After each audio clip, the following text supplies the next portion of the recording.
you're welcome to another episode of the Sit Down with Tonya Sankoma right here on GH Movie Freak TV. We're bringing you unscripted, no holds barred conversations about the film industry with some very important guests every week on this channel. So if you haven't already, I would entreat you to subscribe to this channel for the love of film. Yes, for the love of film, and make sure you hit that notification icon so you get an update on any of our latest episodes of the Sit Down and anything that we upload on GH Movie Freak TV. Now we are in the presence of a very, I know I say this all the time, but he's a very one of my favorite actors in Ghana. Very important guy to me. Solomon. Tony. Big man, Charlie. Yeah. What's up? Adeo. Charlie, sorry I had to keep you guys waiting. But no, that's cool. I mean, it's part of the job. Yeah, for the love of film. If you don't know this guy, then I don't know what else to tell you. He's an amazing actor, and today we are talking about his acting. Most in particular, he's someone who has been very successful both on stage and also on the screen. So we are going to try to find a balance between the two and how any young actor out there can be as good as he is. Big man. Before we even go on, how long have you been in the acting space for people who don't know you? It's 15 years plus. Yes. So for people who don't know this guy, he's been around acting for 15 years plus, and I'm sure he's worked in other departments as well. So don't look at him like he's a newbie if you don't know him. Yeah, I have to make them aware of that. Yeah, 15 years. Wow. Can you remember the first production you were in? The first production, I think, is it the Okonfanochi something? I've forgotten. With Haki Films. Yeah, with Haki Films. I mean, I went there they had this audition that they did for this Okonfanochi movie. It was direct. I think it was Harry Lord production. Oh, okay. If I remember correctly, it was Harry Lord's production. And I was there. I went to audition. We were part of the extras. We were so excited, like, the mob. We were just part of the mob, and that excitement alone was key. But before that, I was privileged to be part of Mame Doknos by the Fireside. So, then that should be more than 15 years. Yeah, it should be. And then after the show, Mame Doknos told me that she sees something in me, so I should find a theater group and join and grow myself. So I had the privilege of just going to Haki Films because they were doing some acting technique class with George Way. Okay. Yes, the one who did Abuaje, taxi driver. He taught us. At that time, he was in School of Performing Arts in Lagos. So he came there to teach acting techniques, and I was part of it. So after that, Mr. Ackman saw some potential in me. I don't know. So he just recruited me to be part of his crew. So I started knowing nothing about continuity, and I was doing continuity for him. So from there, then I moved to Art Center to join Paysetters, a group founded and headed by Zimram Clothing, popularly known as Aluta. So from there, then I went to Cozy, and that's how the journey began. Wow. Yeah. Wow. So you can see he's not just a new face. He's not a new face actually. So he's really put in the work. What would you say has been the most challenging role you've played so far as an actor when it comes to on-screen productions? On-screen production was a challenging role. I'll say for Lucky. For Wadaza. The reason is that that's my major role. That's the major role that I got as far as screen acting is concerned. And the expectation was a lot. And also I have to smoke, and I don't smoke, so it was challenging for me on set because in between takes you have to smoke, the thing will go off, they have to light another one for you to smoke, so it was very challenging for me, but we had a lot of help on set.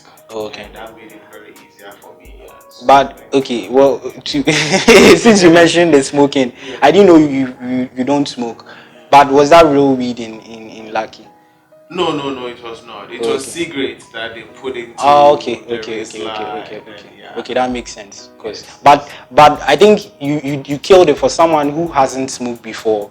When you took that hit, you already had the composure of someone who was already high. So I'm surprised you are. That's why I'm asking, because I really thought it was real weed in that film. It was not. And you don't it smoke. was one of the scenes in the house, one of the Mastercard's house. Yeah. That I think it was real weed. Yeah, that they forced you. No, I actually didn't know. Oh, okay. And that particular thing I did was not part of the script. Oh, okay. But when Lucky left to go to the room with Mastercard's woman, okay. and there was no conversation, so I'm like, okay, let me just create something. So it was spontaneous, improvised. Wow. Yes. Wow. So after the scene, and they told me, Charlie, what you took was weed. I didn't know. Yeah, I didn't know. Wow. We're talking about Lucky already. If you haven't seen Lucky, it's one of the best movies I saw for the year 2018. So yeah, you should look out for it. Amazing performance he played in there, playing a lead supporting role, and the character he played was Wadada. He stole the show. Yeah, so now we call him Wadada. So let's go more into Lucky. What made you decide to accept that supporting role for Lucky? Because I've seen that you are not in that many films, especially in a supporting role character. Not that you can't play or you can't play in any role, but what made you choose to play that role in Lucky? I found it very challenging, first of all, because of the age difference. Because we were looking for this university guy, someone who is very flashy, someone who can talk, someone who can sell stuff, and that's not me. And when I first of all, I saw the audition poster, I made a decision that I was not going to go for the audition. But when I read the character profile, I didn't find myself in it. So I decided I won't go. Meanwhile, I sent an email to them already. But I was there, Marco called me that we are meeting at Sylvester Towers. MK casting. For MK casting to go for this particular audition. So when we went, I actually didn't know it was that audition. So when we got there, I'm like, oh, I've already seen this thing and I don't want to do it. But because I don't want to disappoint Marco, I just said, let me just go through. So I just went there, did the audition, and God being so good, they called me one day. I think after the audition, I met one of the panels at BSIFF, I think in 2017. I met, and they told him I should expect some good news. I said, oh, okay, that's good. So they called me and they said I have the role Wadada. And I'm like, oh, wow, that's interesting. So they said I have to read books about, what do we call it? Pan-Africanism and stuff like that. Even Fufu, the director, said he's going to send me some books to read. He didn't come though. But I had to accept that role because I felt that this is actually going to be an avenue for me to show to people exactly what I can do, because a lot of people don't know that, okay, I have this thing in me. They know that, okay, he's a stage guy, he helps to direct, he helps to manage. But what about him actually taking a major role and how he's going to deliver on it? So that actually made me take that role. Okay, I think you killed that role, and for me, I think that's your breakout role so far, because it's brought a lot of attention for you. Now everyone calls you Wadada, so the name is that. Wow. Okay, so Lucky and how successful, how far it went, and all of that. Let's try and balance the two. What was the most challenging stage play role you've played in a stage play? Because I believe you've done more stage, I've done a lot more of stage than. I've done a lot of. I think one of the most challenging roles I've done is a play called Innocence in 2010. It was a collaboration between Alliance Française, Goethe Institute, and the National Theatre. And it was directed by Isaac Dibankoli. I don't know if you know him. If you watch Black Panther, there's this man that had this round thing.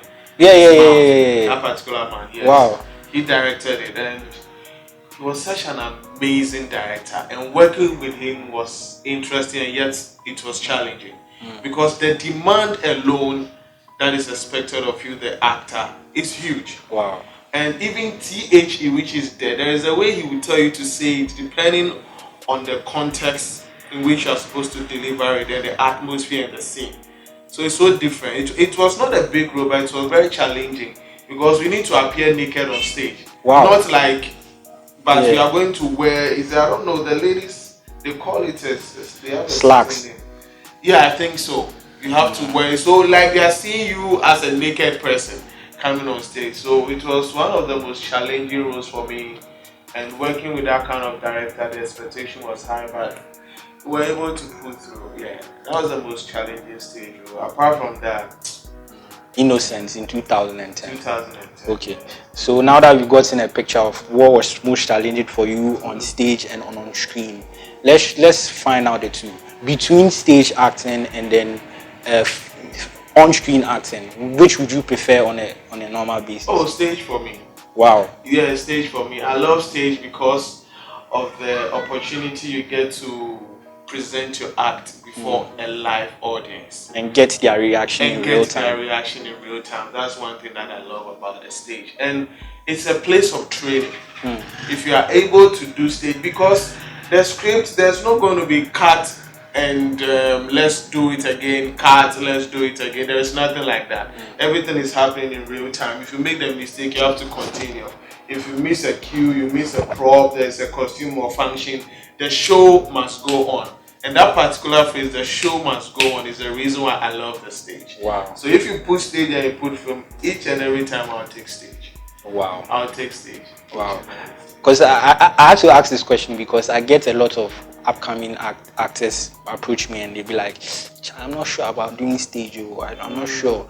Do you think if you learned enough from stage that you've that has helped you in on-screen production as well? Yes. I mean, I would say that 90%. I'll say that 90% of the things that I've learned came from stage because of the discipline. There's a lot of discipline. There's no time for you to get, with screen, some people come on set and they've not even learned their lines. They come to learn their lines right there and then.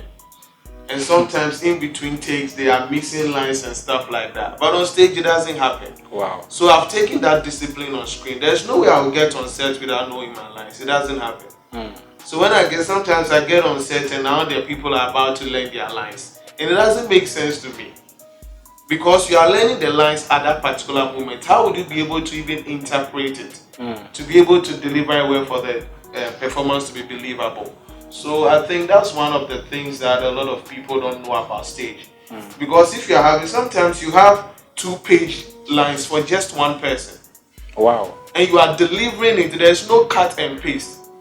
So you have to make sure that you've committed that to memory. So the stage has helped me a lot. There's also that argument that during stage, there's a lot of improvisation. And I've had someone tell me, oh, stage acting, they say, is that really true? Oh no, it's not true. It's not true. We have the improvisation theater where they can create something and you can go on stage to do it. And we have the one that is scripted.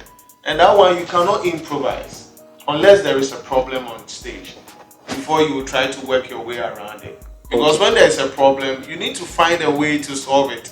There is no time for you to say, okay, audience, please, can you wait? You made a mistake. Let's go back and check the script and then come and do it again. I watched a performance called The Inspector Calls. I think I don't know whether it was 2007 or 2009 at University of Ghana. And George Quay was part of it. He invited us to see that performance. And Professor Martin Owusu was on stage. And something happened on stage. He missed his lines. But nobody knows he missed his line. So after the performance, I went to him like, oh, I love your performance. Oh, you love your performance. And then he took me back to the scene. He said, I went backstage not because I'm supposed to go backstage, but I missed the line. So I have to go back and refer to the script because there were no prompters to speak the thing or whisper for him to hear it and then continue. So on stage, some of these things happen and you just have to improvise and go on. A personal experience I had, the National Theatre has, I think, a Wednesday theatre they ran recently. Yes, and I went to one play, Last Acne, by, I've forgotten who really wrote the story, but it had this young chap, forgotten his name. And there was a time they had issues with their lapel packs. And we weren't hearing them, and the best improvisation they could do was General Intatia. He's not part of the play, but he was part of those putting the Thursday theater together. He just comes from nowhere, enters onto the stage, creates the line, takes the lapel, and leaves. And then he goes to fix it, comes back, creates a line, and then hands it to the character. And everyone was just applauding. It didn't ruin the sequence in the play. And what I loved most about it was the two characters who were on stage at that time stayed in character. Even when an outsider who had no business with the scene came in. So it goes to support the argument that those who perform on stage are better actors than those who like to be on screen. Is that true? Yeah, it is true for me. For me, it is true because I'm speaking from my own experience. It's made me better. I'm very disciplined. I'm time conscious. Okay. I know how to do movements. I understand blockings very well because on stage those things happen continuously. So yes, for me, it will make you a better actor. And now you can see that most of the screen actors now, some of our popular figures, they all want to trying come to back into stage, to go and do stage and stuff like that. So for me, yes, it makes you a better actor. Wow.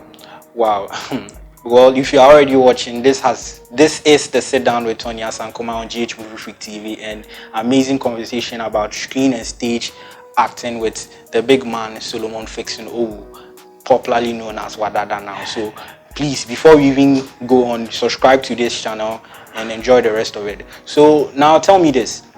You've done these two fields, stage and screen, and I know you work behind the scenes in both fields. What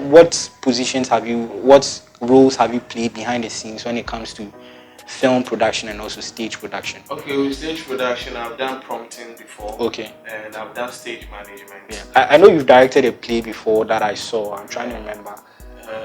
Is it a Q? No, it wasn't a Q. Or Man in the Dark? I think it would be Man in the Dark. At the National Theatre, we did 19. Yes. I directed that with Reverend Dillon Kojo and also Fifi Coleman. Yeah, I remember that one. So I have done directing, I've done stage management, and also on screen I've done continuity, I've done props. Wow. I've done lighting before. Wow. I've done lighting. I mean, for some of Salam's production, Beyonce like this, I did lighting for them, and Mommy's Daughter and other productions. I've done lighting. I've done camera assistants to some of the gurus that we have in the industry. I've also done production management. And also, what else again? Yes, I've been a first assistant director before and also a second assistant director. So basically, those are some of the roles that I have played. Even costume craft. You are living the Wadada lifestyle in real life. Yeah, when the opportunity comes, I take it. Wow. Yeah, I take it. Amazing. So, what would you say has been the most challenging role behind the camera for you so far? Production management. It's not an easy thing because you are supposed to make sure that the production goes according to budget and according to time. Okay. And the days that you have decided you want to shoot the film. So if anything goes wrong, it will affect the budget, it will affect what the director has decided to do, the producers have decided to do. So managing production is not an easy thing. Especially you are handling the crew, you are handling the cast. Anything that goes on set, it comes back to you as a production manager because like you are managing a company, it's the same way you manage a production. So that's one of the challenging roles that have challenging roles. Okay, let's still delve more into stage and screen. I've also encountered a question several times. How do I become a good actor?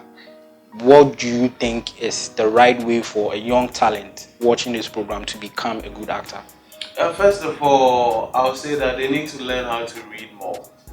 You need to read more. That's number one. Two, they need to watch a lot of plays. They need to watch a lot of movies. I also would like to say that they have to get a particular person that they can call on, that they can seek advice from, that they can learn from. Many a time, a lot of people will just message you or tell you, oh Charlie, I want to come on screen, or Charlie, I have this acting in me, I'm very, very serious. Just put me out there and I'll blow it up. And I tell them that it's not a matter about putting you up there. It's a matter about you just doing the right thing and the right projects. A lot of people are all over. They are popular, they are on screen, but they are actually not doing the right projects. And a lot of people are also in different productions, but nobody knows them because they are not doing the right projects. So they need to be able to take their time to learn from the people that have already set the pace and they've gone ahead of them. If they don't do that, it will be difficult for them to be able to break through. Sometimes it will just happen for you. You go for an audition and they pick you. But sometimes you go for audition 10, 15, 20 and nobody picks you. And sometimes not because you are not good, but it's because of preference. And sometimes they get discouraged because nobody picks them. They okay, I went for this audition, this director didn't pick me, they don't like me. But no, it's because of preference. And they need to take their time and read, they need to practice monologues and stuff like that, send it to people who have been in the industry, critique it, they should do it again, send them to other people. And by so doing, they'll realize that they'll begin to develop their skills. And if they have the opportunity to go to school too, they should do it. Some of us really didn't go to school, we Takashi people, so. Alright, so you've heard it right here from Solomon. I think this has been a very interesting episode that you've learned something from. Before we wrap it up, Solomon, what would be your ideal role if you had to pick one role that you could play? Or if you could go back into time, select a particular film that has already been shot and pick a character you wish you had played, what would it be? American Gangster. Denzel. Wow. I wish I played that role. Wow. Oh yes. I love that role. I mean, it shows me in me. Wow. Yes. And I love that type of role. You know, you are just there. Nobody knows your intentions and stuff like that. Yeah, I love that role. It's my ideal. It's my ideal kind of role. I don't like the romance and stuff like that. You know, so we are not going to see Solomon, the lover boy, anytime. Oh no. I played that kind of a role in Heels and Sneakers for Yvonne Nelson. I didn't really feel myself. Oh wow. I didn't really feel myself, so yeah. Okay, alright, so you heard it from Solomon Fixon Owoo. I hope you enjoyed the talk with him right here on the Sit Down with Tonya Sankoma on GH Movie Freak TV. Thank you, big man. Thank you. You are the boss. Oh, you are the boss, Charlie. You are the boss. So this is where we end the interview. I would urge you again to hit the subscribe button for the love of film, and so you can get notifications on all our latest episodes right here on the Sit Down on GH Movie Freak TV. And before I go, like always, I'll tell you this: if you want video equipment for your shoot, whether a short, feature length, documentary film, or even event coverage, please make sure you go to Anansi Video Equipment Rentals. Mention the name GH Movie Freak TV or the Sit Down, and they'll give you an exclusive discount package that you can't get anywhere for your shoot. Yes, you heard that right. So hit the subscribe button. See you next week.